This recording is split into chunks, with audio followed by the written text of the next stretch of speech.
সে? শুনে স্তম্ভিত হয়ে গেলাম। সত্যি কি মানুষের বাসনার শেষ নেই? নেই অসংযমের মাত্রা? চরিত্রহীন হলে কি এত নির্লজ্জ হয় মানুষ?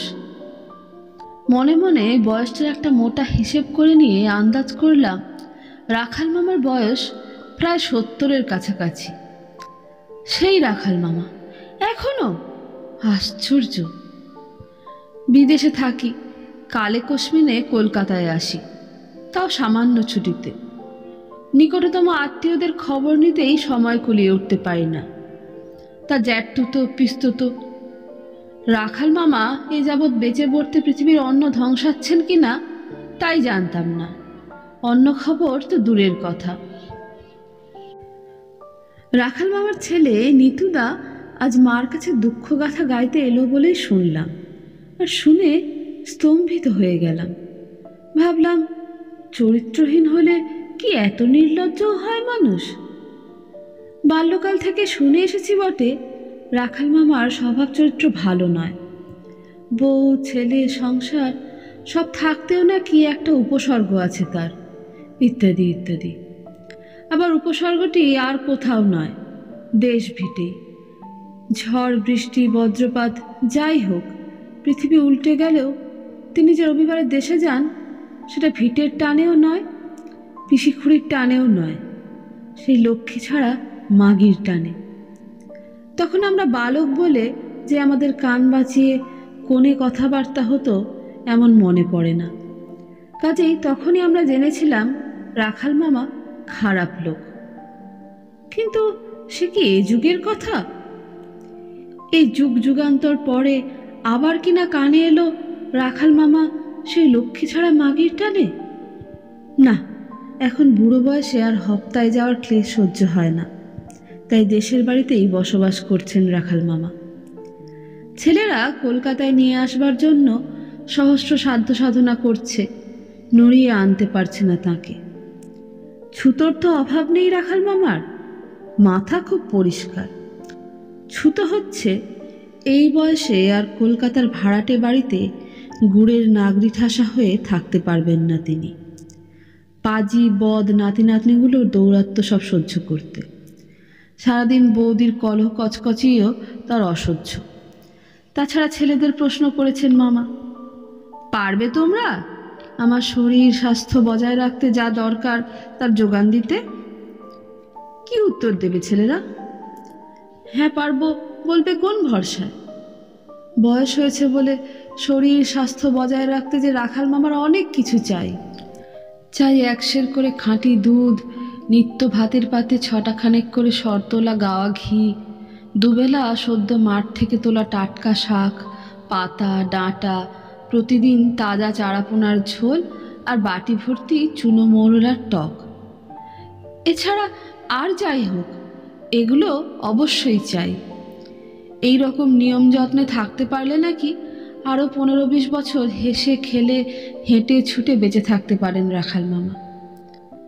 আর বাঁচতেই চান তিনি। কলকাতায় কি পয়সা ফেললেই এসব মেলে? এখন অবশ্য গ্রামের ঘরেও আগের মতো কিছুই নেই, তবু কিছু আছে। প্রচুর না মিলুক, সামান্যও মেলে যদি চেষ্টা যত্ন থাকে। কিন্তু সে চেষ্টা করে কে? কে আর? নিতুদা ক্ষুব্ধ বিরক্তিতে বলে, সেই তিনি। আমরা তো বলতে গেলে যাওয়া ছেড়েই দিয়েছি। নেহাত মাস কাবারি টাকা, আর যেবারে যা ফরমাস থাকে সেই সব নিয়ে মাসে একবার করে। টাকা বন্ধ করে দিতে পারিস না? আমার মা বীরাঙ্গনা বিক্রমে বলে ওঠেন। তাহলে কেমন না সুরসুরিয়ে কলকাতায় ফিরে আসেন দেখি। নিতুদা হতাশভাবে বলে, তাই কি হয়? হবে না কেন? মা পুনরায় উদ্দীপ্ত। তোরা বলবি আমরা ছাপোষা, মোট মোট নগদ টাকা যদি দিতে না পারি? একসঙ্গে থাকো, খাও দাও, ব্যাস। তাহলে আবার তোমরাই বলবে, কি কুলাঙ্গার ছেলেরা গো, বুড়ো বাপকে খেতে দেয় না। কেউ বলবে না। আবার স্বগতোক্তি করেন মা। বাপ বাপের মতো হয়তো মাথায় করে রাখবে ছেলেরা। বাপ অছেদ্দার কাজ করলে আবার মান্য কি? নিতুদা মলিন মুখে বলে, সে আর কে বুঝবে, বরং সকলেই ভাবে বৌমা বুঝি বুড়ো শ্বশুরের ঝামেলা পোহাতে রাজি হয় না, তাই ছেলেরা বাপকে বনবাসে দিয়েছে। এর ওপর আবার টাকা বন্ধ। কিন্তু এত বাড়াবাড়িটা হলো কবে? মা বলেন, এরক ছিল চিরকালই জানি। সুশীলাদি তো গ্রাম সম্পর্কে আমাদের বোন হয়, দেখেছি বরাবর, হাসাহাসিও করেছে সবাই, কিন্তু এত বেহেটপনা ছিল না। ওই রাখালদা রবিবারে বাড়ি যেত, দেখা সাক্ষাৎ গল্প গুজব করতো, এই পর্যন্ত। তবে মাস মাস খরচাটি দিয়েছে সুশীলাদিকে। ঈষৎ কৌতূহলী হয়ে বলি, তা তখনকার দিনে তোমাদের পাড়া গাঁয়ের সমাজ এসব অ্যালাউ করতো? সুশীলাদির বাপ মা রাগ করতেন না? বাপ মা কোন চুলোয়, জ্ঞানের আগে সব খেয়ে তো কাকা খুড়ির সংসারে ভর্তি। তা ছেলেবেলায় নিত্যি খুড়ি মুখ ঝামটা দিয়ে বলতো, কাজে নেই গলায় আছে, দেব না ভাত। এর ওর দৌড়ে গিয়ে দাঁড়াতো মুখ শুকিয়ে। লোকে মায়া দয়া করে দুমুঠো ভাত দিত। সবই তো জ্ঞাত গোত্তর। আর শ্বশুরবাড়ি, সেখানেও তেমনি, যেমন কপাল জোর। কাকা খুড়ি একটা বর জোগাড় করে বিয়ে দিয়ে বিদেয় করেছিল। 6 মাসের মধ্যে তাকে শেষ করে আবার সেই কাকা খুড়ির ঘাড়ে। তাদেরই বা ভালো লাগবে কেন? নিত্য খিটিমিটি। সেই সূত্রেই দয়া উতলে উঠল রাখালদার। বলল, শুধু একবেলা এক মুঠো ভাতের জন্য এত লাঞ্ছনা? আমি দেব সুশীলার ভাত খরচা। তখন রোজগার করতো ভালো। সদাগরি আপিসের বড় বাবু ছিল। দয়ার মেজাজ দেখাবার মুরদ ছিল, তাই সেই দয়া দেখানোই কাল হলো। সুশীলাদি একেবারে গলে গেল, মাখামাখি বেড়ে উঠল। কাকা গলা ধাক্কা দিয়ে বিদেয় করে দিল, বিধবা মেয়ের রীতিচরিত্রের দেখে। আমার অবশ্য এসব শোনা কথা, স্পষ্ট মনে নেই। তবে আমরা সুশীলাদিকে দেখেছি, বাপের ভেটের একখানা ভাঙা ঘরে পড়ে থাকতো, আর রাখালদার পয়সায় খেয়ে গাঁ শুদ্ধ লোকের কাজ করে বেড়াতো। অসীম গতর, যার ঠেকা পড়ে সেই ডাকে, সুশীলা। কিন্তু এ বিষয়ে এতটা বেপরোয়া। নিতুদা বাধা দিয়ে বলে, এতটা হয়েছে মা মারা গিয়ে অবধি। মাও গেলেন, বাবার চাকরিও গেল। চাকরি গেল? ওই যে অফিসে নতুন ফ্যাশন হলো, বুড়োদের বিদেয় করো। অথচ বাবা তখনও ওই 60 বছরেও দুটো জোয়ান লোকের খাটুনি খাটতে পারতেন। কিন্তু সে যাক, গেল। আর যেতেই অমনি বাবা ধুয়ো ধরলেন। অফিস যেতাম সারাদিন, একরকম কেটেছে, এত আঁটসাঁটে থাকতে পারবো না। আমরা ভাবলাম, তা মন্দ কি, বউরা তো রাত দিন বাবা এই বলেন বাবা তাই বলেন বলে অশান্তি করছে। দেশে গিয়ে থাকতে পারেন, দুপক্ষেরই ভালো। 4 ভাই 15 টাকা করে দেব, উনি সপাকে খাবেন, আর পুরনো মুনিশের ছেলেটা কাজকর্ম করে দিয়ে যাবে, এই ব্যবস্থা। বাবার তো খুব উৎসাহ, খুব স্ফূর্তি। তখন কি জানি এইসব অসভ্যতা হবে। পরের মাসে গিয়ে দেখি রান্নাঘরে সুশীলা পিসি। বুঝুন দেখে মনের অবস্থা কি হলো। এসব জানতাম বরাবরই, কিন্তু একেবারে এরকম প্রকাশ্যে। কৈফিয়ত দিলেন, এরও হাত পুড়িয়ে রেঁধে খাওয়ার কষ্ট, ওরও নাকি ঘর পড়ে গেছে, থাকার কষ্ট। অতএব মা উগ্রকণ্ঠে বলে উঠলেন, তোরা বললি না কিছু? কি বলবো বলুন, ওদের লজ্জা নেই, আমাদের তো লজ্জা আছে। কিছু না বোঝার ভান করে চলে এলাম। এখনো যাই, একবেলা থাকি, খাই, চলে আসি। কিন্তু দেখুন, এই বাজারে সংসার থেকে 60টা করে টাকা বেরিয়ে যাওয়া, কলকাতার বাড়িতে থাকলে তো।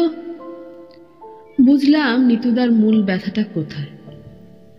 অতঃপর নিতুদাতে আর মাতে প্রবল পরামর্শ চলতে লাগলো, কি করে এই অবৈধ কাণ্ডের একেবারে কাণ্ডচ্ছেদ করা যায়।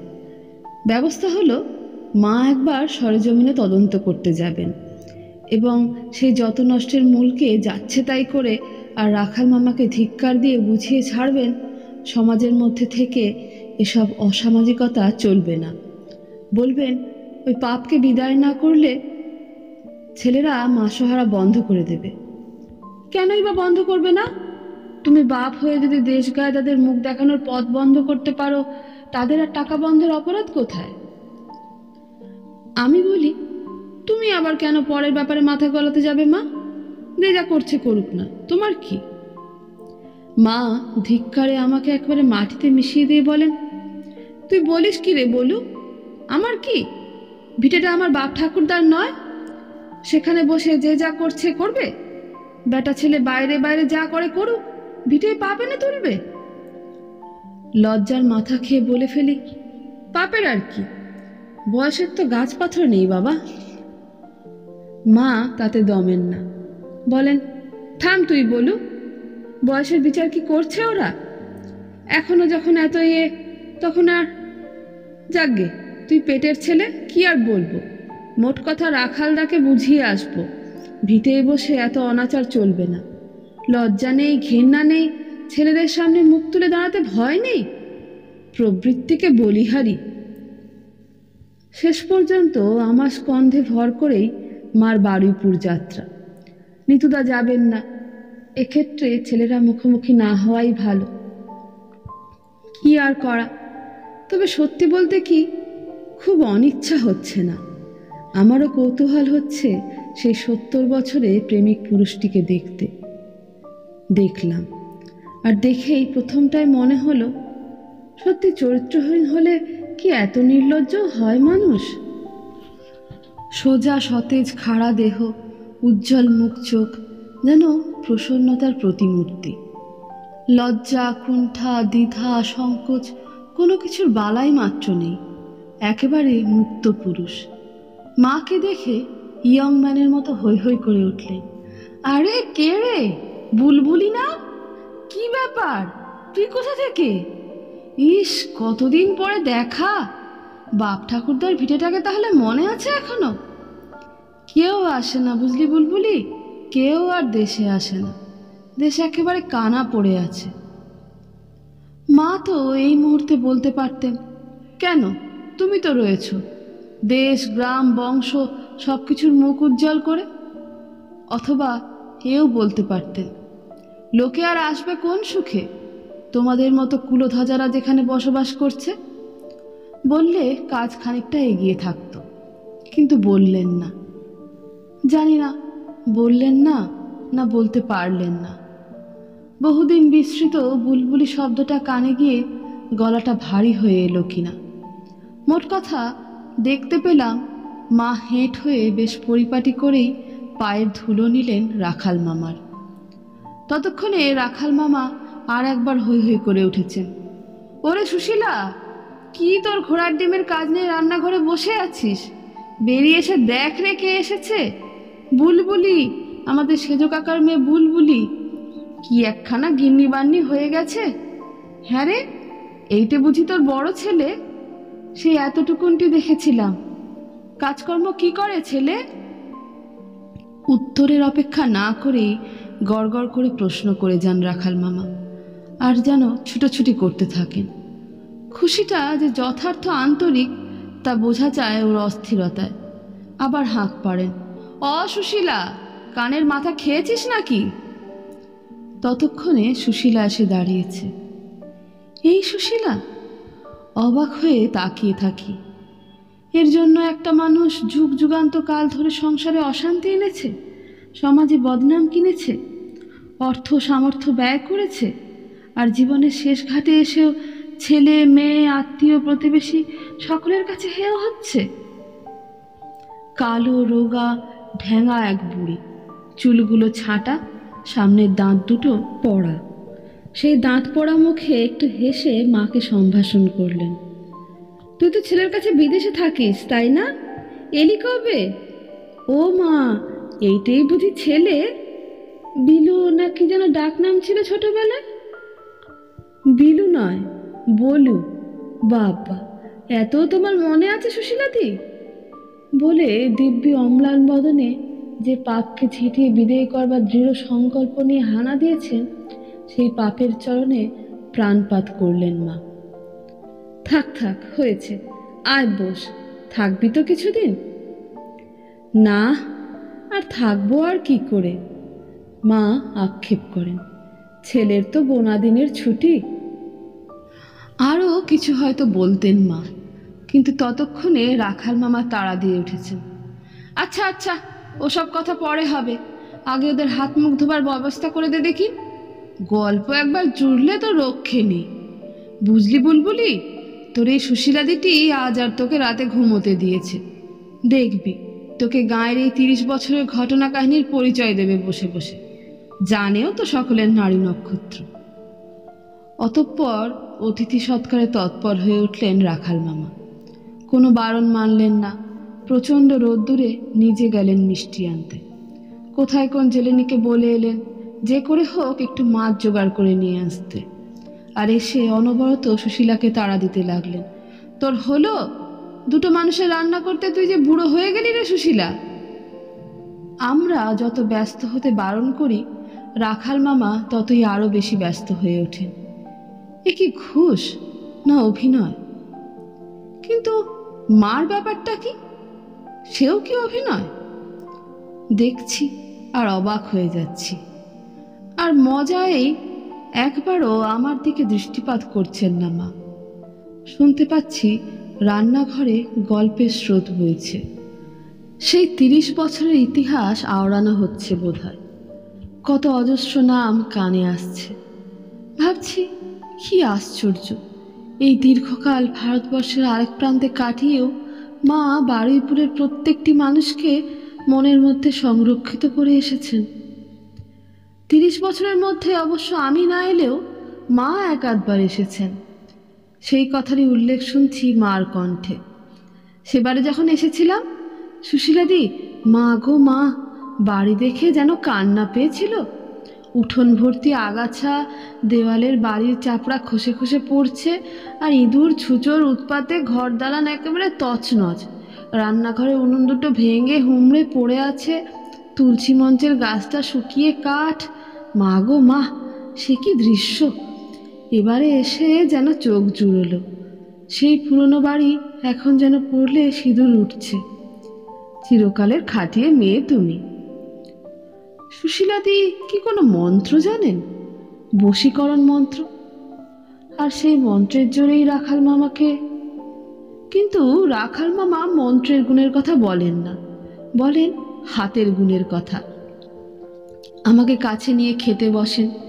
সেই ওর শরতলা গাওয়া ঘি, বাড়ির গরুর দুধের ঘন ক্ষীর, টাটকা পুকুরের মাছের ঝোল, সদ্য মাঠ ভাঙা আনাজ তরকারি, মৌরলা মাছের কড়া টক, সমস্ত কিছু অনুষ্ঠান সহযোগে।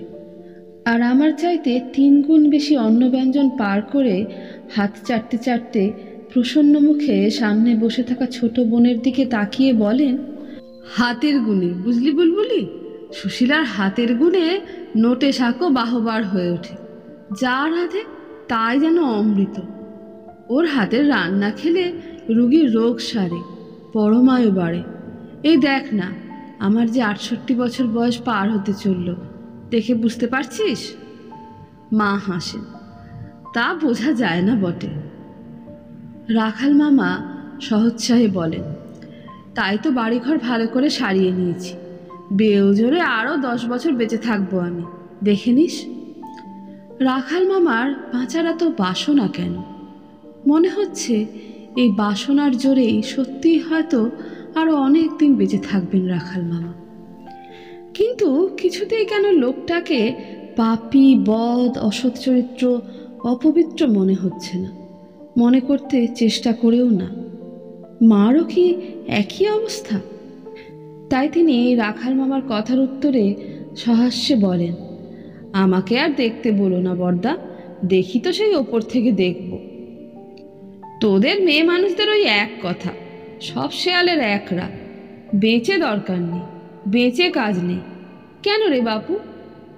কিন্তু কথায় কথায় যে বেলা গড়িয়ে গেল। বলি সুশীলা, তোর আক্কেলখানা কি? তোর না হয় 3 প্রহর বেলাতেও পিত্তি পড়ে না। এরা হলো শহুরে মানুষ, সকাল সকাল খাওয়া অভ্যেস। নাও, নিজেও পিণ্ডি দুটো গিলে নাও এর সঙ্গে, অনর্থক দেরি করে লাভ নেই। বলু, চলো হে, আমরা বরং বৈঠকখানায় গিয়ে বসি গে। যেতে পা বাড়িয়ে আবার থমকে দাঁড়ালেন রাখাল মামা। বললেন, নিজেদের কি রেখেছিস, না নিরামিষ পদগুলো সবটাই আমাদের ধরে দিয়েছিস? এসে অবধি রাখাল মামার ডাক হাঁকি শুনছি ওর সঙ্গে, সুশীলাদির কথা কওয়া শুনিনি, এই প্রথম শুনলাম। গম্ভীর কণ্ঠে বললে, তুমি যাবে বৈঠকখানায়? হচ্ছে হচ্ছে, যাচ্ছি তো, বলে তাড়াতাড়ি আমায় তাড়িয়ে নিয়ে চলে আসেন রাখাল মামা। ফিরতি পথে ট্রেনে বসে বললাম, মা, এটা কি হলো? মার পিত্রালয় বিচ্ছেদে চিত্ত বিষণ্ণ, উদাসভাবে বলেন, কি আর হলো? নিতুদাকে গিয়ে কি বলবে? বলবো আবার কি? মা নিজের অভ্যাসে সহসা উদ্দীপ্ত হয়ে বলেন, বলবো? কেন নড়বে রাখালদা দেশ থেকে? অত যত্ন, অত সেবা ত্রিভুবনে আর করবে কেউ ওর? মা, সুরটা যে বেশ উল্টো লাগছে। মা আরো উদাসভাবে বলেন, তা কি করব? সবসময় কি এক সুর বাজে? নিতুদা বলবে তুমি ঘুষ খেয়েছ। বলবে তো আমি একেবারে ভয়ে মরে যাব। কেন, নিতু কি জজ? আমি কি চুরির আসামি? বলি, ওই যে মেয়ে মানুষটা অগাধ বুদ্ধি, অফুরন্ত গতর আর অঢেল শক্তি নিয়ে চিরকালটা শুধু ভেসে ভেসে বেড়ালো আর পরের সংসারে বেগার খেটে এলো, এই মরণকালে একটা নিজের সংসার পেতে বর্তে গেছে সে। বেচারাকে সেইটুকুন থেকে উচ্ছেদ করে আবার ছন্নছাড়া করব? ভাবতে মায়া হয় না? কি পরিপাটি সংসার, কি গোছ, কি ব্যবস্থা, দেখলে চোখ জুড়ে। কি করে মুখের ওপর বলবো এ সংসারে তোমার অধিকার নেই, তুমি বিদেয় হও? কিন্তু তোমাদের সমাজ? চুলোই যাক, সমাজকে আর কোন লোকটাই বা মানছে এখন? আর পাপ পুণ্যি, ধর্ম অধর্ম? মা একটা নিঃশ্বাস ফেলে বলেন, দেখ বলু, গিয়েছিলাম বটে তেড়ে মেড়ে, কিন্তু ওদের দেখে মনে হলো পাপ পুণ্য ধর্মাধর্মের বিচারকর্তা কি আমরা? যিনি মালিক, যিনি বিচারকর্তা, তিনিই সত্যি বিচার করবেন। আর ওই তোর রাখাল মামা, ওর যা স্বভাব, শুধু সেবা যত্নই নয়, সারাক্ষণ ওর খিচুনি খাবার জন্যও একটা লোকের দরকার। ছেলেরা পারবে, বউরা পারবে, কেউ পারবে না। শুধু নাকি যে মানুষটা চিরকাল ওকেই প্রাণ ঢেলেছে। আবেগকে সংহত করে সহসা একটু চুপ করে যান মা। আমি বলি, আমি কিন্তু বলেছি ওকে। কি বলেছিস? কাকে কি বলেছিস? ওই তোমার রাখাল দাদাকে বললাম, এ বয়সে এভাবে এখানে থাকায় ছেলেরা খুব দুঃখিত। 5 জনে তাদেরই নিন্দে করে, বলে বুড়ো বাপকে ফেলে দিয়েছে, ইত্যাদি ইত্যাদি। তা তা কি কি উত্তর দিলেন? লজ্জা পেলেন না ধমকে উঠলেন? লজ্জাও পেলেন না, ধমকেও উঠলেন না, ঠান্ডা গলায় বললেন, সে কথা যে বুঝি না বাবা তা নয়, কিন্তু ভেবে দেখো, আমি এখানে আছি তাই সুশীলা দুটো খেতে পাচ্ছে। ছেলেরা কি ওকে মাসোহারা দেবে? আমার চাকরি নেই, নগদ টাকা দেবার ক্ষমতা নেই, তাই এই কৌশল খেলে বসে আছি। চিরটা কাল যে মানুষটা আমার মুখ চেয়েই রইল, তাকে এখন আমার টাকা নেই বলে ভাসিয়ে দেব? আর ওটারও চিরকাল নিজের একটা সংসার নেই বলে কি আক্ষেপ। তাই বলি, কিছুই তো হলো না, তবু মরণকালে দুটো হাঁড়ি কুড়ি নেড়েও যদি জীবনটা সার্থক হলো ভেবে শান্তি পায় তো পাক। ছেলে বেটাদের তো বলে দিয়েছি, তোরা যত পারিস আমার নিন্দে করে বেড়াস, বলিস বাবা বদমেজাজি, বাবা খামখেয়ালি, বাবা একজেদি, বাবা খিটখিটে, কারোর সঙ্গে বনিয়ে থাকতে পারে না বাবা। নচেৎ আরও যা প্রাণ চায় বলিস 5 জনকে, আমার কোনো কিছুতেই গায়ে ফোসকা পড়বে না। মা কি ভালো করে সবটা শুনতে পেলেন? জানলার বাইরে মুখ ফিরিয়ে বসে আছেন দেখছি যে।